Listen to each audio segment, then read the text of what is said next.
1 kilo அளவுக்கு இறை எடுத்து க்ளீன் பண்ணி மஞ்சத்தூள் உப்பெல்லாம் போட்டு க்ளீன் பண்ணி சூப்பராக வச்சுக்கிறேன். இஞ்சி பூண்டு பேஸ்ட்டு நான் ஒரு பாருங்க நறுக்கின பச்சை மிளகாய் நான் ஒரு 2 பச்சை மிளகாய் காரத்துக்கு ஏற்ற மாதிரி எடுத்துக்கினேன். மிளகுத்தூள் போட்டுக்கிறேன். கொஞ்சம் இதெல்லாம் கருவேப்பிலை நறுக்கி போட்டுக்கிறேன். கொஞ்சம் கொத்தமல்லி தழை போட்டுக்கிறேன். கொஞ்சோண்டு இஞ்சி போட்டுக்கிறேன். பூண்டு போட்டுக்கிறேன். நான் காஷ்மீர் மிளகாய் மஞ்சத்தூள் சேர்த்துக்கிறேன். அரிசி மாவு 2 ஸ்பூன் சேர்த்துக்கிறேன். மைதா மாவு 1 டேபிள் ஸ்பூன் சேர்த்துக்கிறேன். கார்ன்ஃப்ளவர் மாவு 1 டேபிள் ஸ்பூன் சேர்த்துக்கிறேன். ஒரு கைப்பிடி அளவுக்கு முந்திரி பயிர், ஒரு முட்டை சேர்த்துக்கிறோம். எல்லா மசாலா போட்டுக்கலாம். முட்டை, மஞ்சத்தூள், மிளகு, மிளகாய்த்தூள், அரிசி மாவு, மைதா மாவு, கார்ன்ஃப்ளவர் மாவு, பச்சை மிளகாய், இஞ்சி பூண்டு பேஸ்ட்டு, கருவேப்பிலை, கொத்தமல்லி தழை, கைப்பிடி முந்திரி எல்லாத்தையும் போட்டுட்டு ஒரு முட்டைலாம் போட்டுட்டு எல்லாத்தையும் நம்ம போட்டு நல்லா அழகாக அதை கலந்துக்கலாம். முட்டை சேர்க்க விருப்பம் இல்லாதவங்க தண்ணி கொஞ்சம் லேசாக தெளிச்சிக்கலாம். இதை அப்படியே கொஞ்ச நேரம் இருக்கட்டும். கொஞ்ச நேரம் சேர்ந்து நம்ம சேர்த்து வச்சுருந்து நம்மளுக்கு 1/2 மணி நேரம் ஆயிடுது. இப்போ நம்ம இதில் ஒரு 1/2 ஸ்பூன் கரம் மசாலா, 1/2 ஸ்பூன் ஜீரகத்தூள், கரம் எல்லாத்தையும் போட்டு அப்படியே கலந்துக்கலாம். நம்ம எல்லா மசாலாவும் போட்டு இறாவில் கலந்துட்டு இப்போ நம்ம இதை கலந்துட்டு உப்பு டேஸ்ட்டு பார்த்துங்க. உப்பு பார்த்துட்டு இந்த இறாவை நம்ம பொரிச்சு எடுக்க போகிறோம்.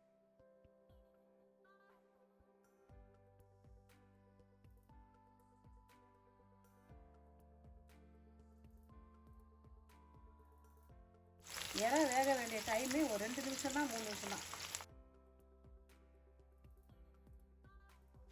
3 இறை கருவேப்பிலை கொத்தமல்லி எல்லாம் சேர்த்து அடி பொரிக்கும். பொரிக்க மிதமான சூட்டில் பொரிச்சு எடுக்கும். அழகாக திரி போடலாம் இறாவை. பாருங்கள் என்ன அழகாக 2 இறை சேர்ந்து அழகாக வந்து பாருங்கள்.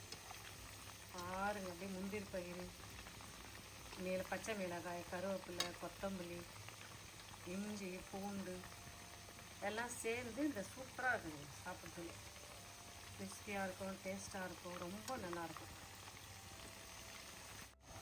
அப்படியே வேக வச்சு எடுக்கும். பாரு எண்ணெய் அழகாக பொரிச்சிட்டோம். போதும், அதுக்கு மேலே நிறைய பாருங்க. சின்ன இருந்துச்சுன்னா ஒரு 5-6 இறை சேர்த்துக்கலாம். இது வந்து மீதம் இருக்கிற இறாவையும் இதே ஸ்டெப்பில் நம்ம செஞ்சு எடுக்கலாம். 2 இல்லை 3 இறை பாருங்கள். 3 இறை அப்படியே இது பொன்னிறமாக வறக்கட்டும். சூட்டில் அழகாக நம்ம வறுத்து எடுக்கலாம். மிதமான சூட்டில் அழகாக நம்ம வறுத்து எடுப்போம். கூட நம்ம கொஞ்சம் கருவேப்பிலையும்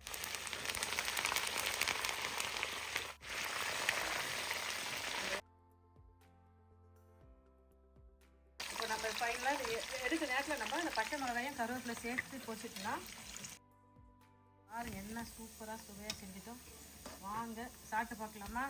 எளிமையான முறையில் வீட்டில் இருக்கிற பொருளை வச்சு எறா கோழி பக்கோடா செஞ்சுட்டோம். நார்த் இந்தியன் ஸ்டைலில் நம்ம என்ன அழகாக ஒரு எறா பக்கோடா செஞ்சுட்டோம். இந்த எறா கூட முந்திரி பயிர், நம்ம நறுக்கி போட்ட பூண்டு, பச்சை மிளகாய், கொத்தமல்லி, கருவேப்பிலை எல்லாம் சேர்ந்து என்ன சூப்பர். அப்படியே சாப்பிட்டு பாருங்கள். அது திட்டமாக அரிசி மாவு, மைதா மாவு, கார்ன்ஃப்ளவர் மாவு சேர்த்துக்கிறோம். என்ன அழகாக செஞ்சுட்டோம் பாருங்கள். இது எதுக்கு இதுக்கு சூப்பரான சைட் டிஷ்னா எல்லா ஃப்ரைட் ரைஸுக்கு ஏற்ற சூப்பரான சைட் டிஷ்ஷு நம்ம ஒரு பக்கோடா செஞ்சுட்டோம். நான் நினைக்கிறேன் இந்த வீடியோ ரொம்ப யூஸ்ஃபுல்லாக இருக்குன்னு நினைக்கிறேன். இதே மெத்தடில் செஞ்சு பார்த்துட்டு நான் செஞ்ச இந்த எறா கோடி பக்கோடி எப்படின்னு சொல்லுங்கப்பா. இந்தாங்க சாப்பிட்டு பாருங்கள். இந்த வீடியோ பிடிச்சா லைக் பண்ணுங்கள். உங்கள் ஃப்ரெண்ட்ஸுக்கும் ஃபேமிலிக்கும் தெரிஞ்சுங்க சொல்லி சப்ஸ்கிரைப் பண்ணுங்க சொல்லுங்கள். நீங்கள் கொடுக்குற ஆதரவு தான் தொடர்ந்து நான் வீடியோ போட முடியும். இந்தாங்க நீங்கள் சாப்பிட்டு பார்த்து சொல்லுங்கப்பா. பாய். தேங்க்யூ.